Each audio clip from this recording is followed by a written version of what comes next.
L'after est de retour pour la dernière ligne droite avant 23h. Jonathan Macardy, François Manardo, vous êtes là aussi. Vous pouvez appeler au 32-16 pour vous inscrire pour le quiz. Et c'est l'heure de l'avis tranché de François qui va nous parler d'Adil Rami. Moi, pour ma part, je ne sais pas si j'ai été plus circoncis, plus clair. Et on se disait, est-ce qu'il peut y avoir un grain dans le sable? Et voilà, c'est ma question.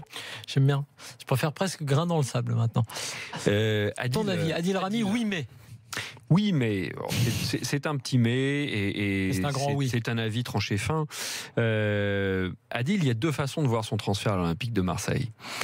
Alors, quand tu le vois côté qui il va remplacer, les Doria, Ubokan, Rekik, Rolando, effectivement, évidemment, Adil Rami, c'est une très belle affaire et c'est une belle pioche pour l'Olympique de Marseille.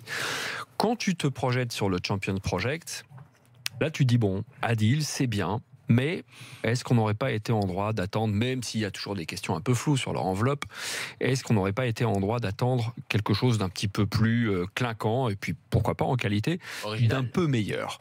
Adil, c'est un bon défenseur central, très bon dans les duels, excellent jeu de tête. Ça pêche dans la lecture du jeu, ça pêche aussi dans la relance. Je pense que titulaire à Séville depuis 2 ans, c'est un gage, une garantie, un gage de qualité. Il ne faut pas oublier qu'aussi à Séville, il avait quelqu'un de bon à côté de lui, c'est Carriço. Et puis, quand Carriço n'était pas là, c'était Pareja, l'Argentin.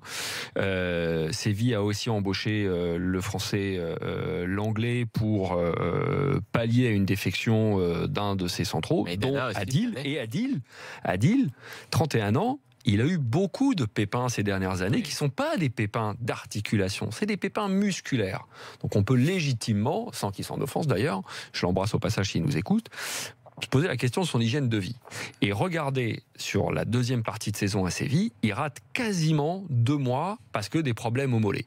S'il a 31 ans, tu vas pas en rajeunissant. Si tu as des pépins musculaires comme ça qui reviennent, quand tu sais que tu vas voir aussi un Patevra qui est sur la pente maintenant vraiment très descendante. Plus que Rami.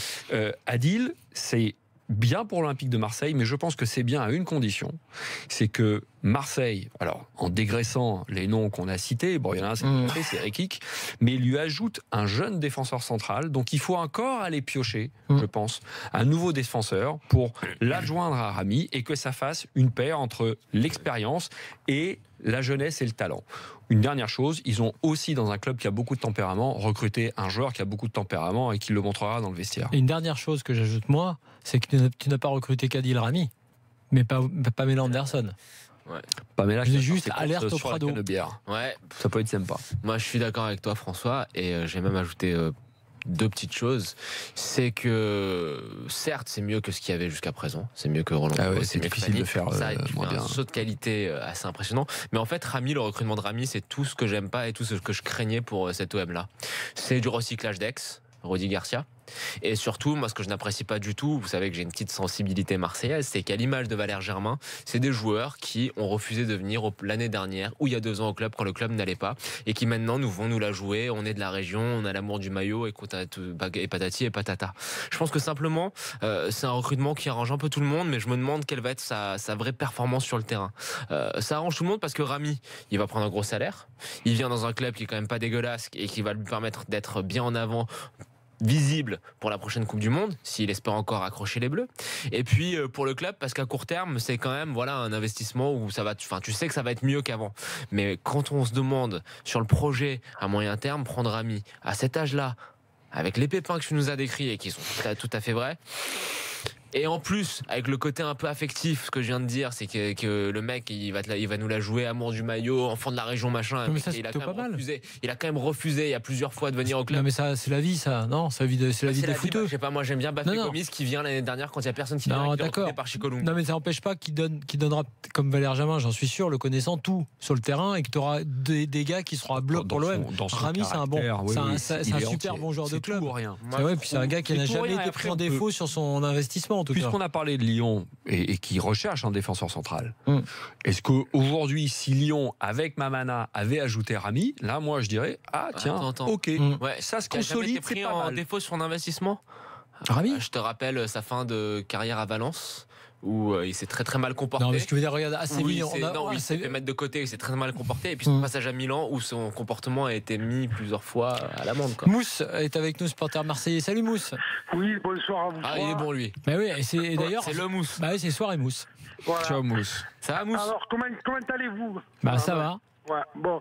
Alors, Rami. Mousse, c'est pas une trompette, hein? Non, mais celui qu'on a pris non plus, c'est pas une trompette non plus. Parce que déjà, on n'est pas en situation de faire des choix qu'on veut. Hein. On prend ce qu'on peut trouver déjà, dans un premier temps, parce qu'avec les défenseurs qu'on a, on va pas faire aller difficile. Alors moi, vous me faites rire parce que avant qu'il arrive, déjà vous le jugez, l'amour du maillot, le patin, Couffin et tout. Alors déjà, lui, s'il avait refusé de venir il y a l'année dernière ou l'année d'avant, qui c'était le président à l'époque? Colunghi et Vincent Labrune. Voilà. Et il refuse aussi sous Deschamps. Rappelle-toi. Il refuse sous Deschamps aussi. Et à l'époque de Labrune. Ouais, Thauvin. Et à l'époque de Deschamps aussi. Ça, je m'en souviens pas, mais à l'époque de Labrune, Labrune, elle avait voulu le faire revenir. Je te dis, tu me demandes, cite-moi un joueur qui a voulu venir à l'époque de Labrune, Florian Thauvin. Ouais. Thauvin, il l'a mis dehors. C'est le meilleur. Ah, d'accord, mais c'est le meilleur joueur de l'OM. On parle pas de Thauvin, on parle de Rami. Ne commencez pas à vous égarer. C'est toi, tu m'as posé une question, je t'ai répondu. À l'époque, parce qu'à la tête, on avait une grosse trompette qui était Monsieur Labrune. Donc aujourd'hui, il vient. Ne touche pas à l'ancien responsable de la communication de France Télévisions, s'il te plaît. D'accord, ok. Non, je déconne. Bon, ça, c'est ta meilleure vanne de l'année, celle-là. Et aujourd'hui, donc, il vient. On n'a pas de défenseur. On n'a aucun défenseur. Aujourd'hui, moi, je suis bien content qu'il signe. Et ne commencez pas à lui faire une veste en disant il est cramé, il aime les boîtes, il a 31 ans, l'amour. On n'a pas dit qu'il aimait les boîtes. J'ai pas dit qu'il était cramé. Mousse. On a dit qu'il aimait le silicone, c'est pas pareil. Mousse, je pense que c'est bien pour l'Olympique de Marseille, et je pense que c'est mieux si l'OM lui ajoute un jeune défenseur central, talentueux. Ils l'ont le jeune. C'est Bouba Camara qui a dessiné son premier contrat pro, c'est ça? D'accord. Non, il a 20 berges, 19 Laissez parler Mousse, s'il vous plaît. Et puis le recrutement n'est pas terminé encore. C'est pas terminé. On va doucement. Voilà. Héros, à la première occasion, il fait pas n'importe quoi. Tiens, Mousse, j'ai une question pour toi. Oui, est-ce que tu vas suivre les conseils de Jacques-Henri Hérault quant à la tisane, ou est-ce que tu vas rester sur une autre boisson?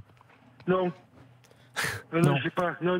Mais il me plaît pas, moi, Hérault, de toute façon. Ah bon, alors tu vas me dire qu'il fallait le laisser faire. Non, mais moi, il me plaît pas, Hérault. Il commence à me gonfler, il me plaît pas. Comme Garcia ne me plaît pas non plus. Et on en reparlera dans quelques mois. D'accord. Mais le recrutement... Tu nous trouves trop dur sur Rami, mais... Non, mais il me plaît. Non, mais il y a des choses qui me plaisent pas. Voilà. Moi, Gomis, je l'aurais gardé, moi. Un mec qui plante 20 buts, je le garde. Lui, il crevait pour le maillot. Lui, il est venu au moins quand personne ne voulait venir. Mais ce que je suis en train de dire. Avec Colunghi. Et c'est pour ça, tu vois, que moi, ça me fait un peu marrer que Rami maintenant il vienne et qu'il va nous sortir sur le coup de l'amour du maillot, alors qu'il a refusé 3 fois de venir à l'OM. Moi, j'aurais cru que Rami il irait plutôt à San Francisco d'ailleurs, parce qu'en tant que fan de la Silicon Valley. Mais aujourd'hui, c'est pas tout le monde qui a envie de venir à l'OM.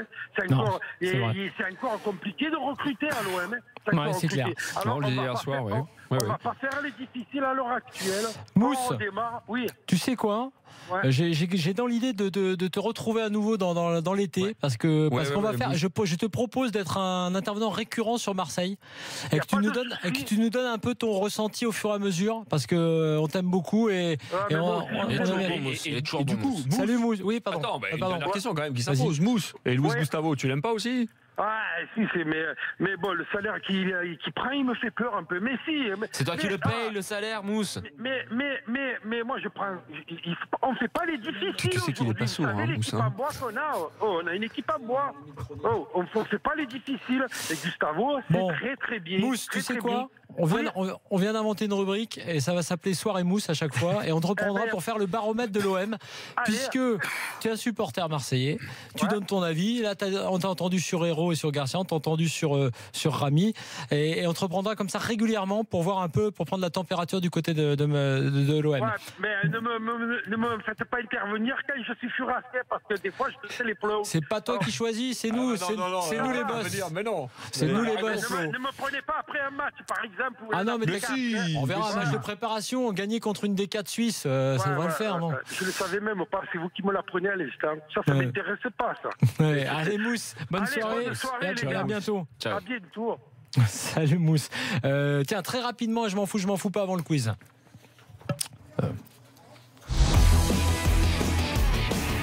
Alors, pour tout vous dire, on s'en fout pas du tout. Je le sors même de la rubrique immédiatement. Il y avait les obsèques de Louis Nicolin aujourd'hui. Je voulais le signaler évidemment pour rendre un dernier hommage, nous aussi, à Louis Nicolin et à sa famille.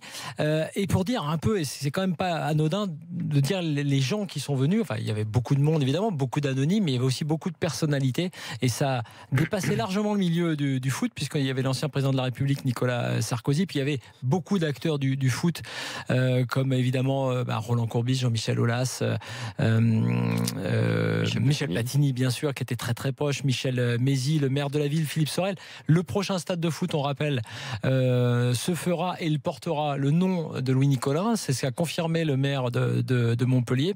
Et puis évidemment, on a beaucoup parlé dans l'hommage de ce qu'il a fait pour le foot, mais de sa vie aussi, parce que Louis Nicolin, c'est un entrepreneur exceptionnel dans son domaine. Évidemment, on voulait lui rendre un dernier hommage. Et il y avait évidemment sa femme Colette et ses enfants, ses deux fils, Laurent et Olivier. Voilà pour l'adieu à Louis Nicolin. Un mot sur l'Allemagne, qui, puisqu'ils viennent de gagner la Coupe des Confédérations, ils passent la barre des 7 millions de licenciés. Toi, ça te parle, puisque les licenciés... 7 millions ouais, pour 83 millions d'habitants. À titre de comparaison, on est 66 millions, 2 millions. 2 millions 100 000. À 2 et on est assez loin devant les autres sports en France. 74 500 de plus que l'an dernier. C'est-à-dire que ça progresse du côté de l'Allemagne. Une mauvaise nouvelle pour Nancy, qui est en Ligue 2, on le sait. Guy Roland Ndiassambé sera absent 6 mois. Il s'est fait une rupture de tendon d'Achille. Donc voilà. Et puis la rubrique Mercato, on l'a pas dit tout à l'heure, mais Djibril Cissé a trouvé un petit club, Yverdon, qui est promu en D3 Suisse, et il est allé là-bas. Il va continuer à jouer. Ils ont évolué en D1 plusieurs fois par le passé. Je me demande encore, Djib, comment il arrive avec l'opération sur la hanche. Il a envie de rejouer. Allez, oui, ça. C'est parti. Marvin est avec nous, supporter de Lyon. Salut Marvin. Salut Marvin. Ciao Marvin. Tu veux jouer avec François ou avec Jonathan? Avec Jonathan. Allez, Marco est avec nous. Salut Marco. Salut les gars. Tu seras donc avec François. Attention, c'est parti. Si c'est Marco qui gagne, je récupère ma montre ou je sais pas. Non, je déconne. Quiz. Allez, quiz olympique lyonnais. Meilleur buteur de l'histoire de Lyon, s'il vous plaît. Dinalo. François Manardo. 222 buts. La fin de la question. Oui, mais c'est bon, là, ça va vite quand même. Ah oui, ça va vite. Soit entre 60 et 74, il a marqué 222 buts. 1-0 pour Marco. On va dire Marco Manardo, comme ça je m'en souviens. Pas mal. Meilleur buteur étranger de l'histoire de Lyon. Juninho. Ouais, Juninho, Pernambucano. 100 buts quand même entre 2001 et 2009, un partout. En quelle année Jean-Michel Aulas a-t-il pris le club? 87. Qu'est-ce qu'on fait? J'attends le maître Folas, là, qui est mon huissier. Un partout, on ne compte pas cette question. Vous n'avez pas attendu d'ailleurs la fin de la question. Je tiens à le dire, monsieur Manardo. Ça aurait été la même chose, puisqu'on avait la bonne réponse. Mais monsieur Manardo, vous êtes à la limite du carton jaune. On va dire en même temps. Mais justement, à partout. Ouais. Avant de rejoindre l'Olympique Lyonnais, dans quel club jouait Juninho Pernambucano? Vasco da Gama. 2-1 pour. C'est rapide. Ah, mais là, t'aurais pu aussi. C'est ton domaine, l'Amérique du Sud. 2-1 pour Marco Manardo. Attention, il y a des points à marquer. Là, il y a plusieurs réponses possibles. Les buteurs lors du quart de finale de Ligue des Champions aller face à Bordeaux lors de la saison 2009-2010. Lissandro. Non. Lissandro. Gourcuff. Non. Lissandro, ça fait Gomis. Non. Vous. Non. Pjanic. Non. Gomis. Et Marvin, t'es supporter de Lyon, hein. Et Marco de Bordeaux. Il n'y a pas Chamac. Non.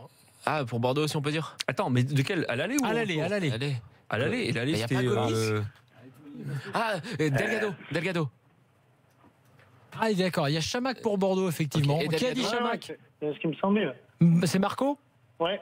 Donc Marco, bien ça joué, fait. Marco. Donc là, ça fait 3-2. 3-2, ouais. Et Delgado? Non. Et il manque Bastos? un buteur côté Bastos. 3-3, très bien, égalisation. Attention, c'est parti. Le 13 avril 2005, attendez la fin de la question, l'OL se déplaçait donc au Philips Stadium pour affronter le PSV. Un match marqué par une décision arbitrale en défaveur de l'OL. Quelle était cette décision? Nilmar. Ouais, bon là c'est facile. On va faire égalité parce que vous avez donné tous les deux. Nilmar, penalty Nilmar. Attention, non sifflé. Ça va se jouer sur 7 questions. Putain. Puisque vous êtes à égalité 4 partout. Allez, comment il s'appelle mon auditeur?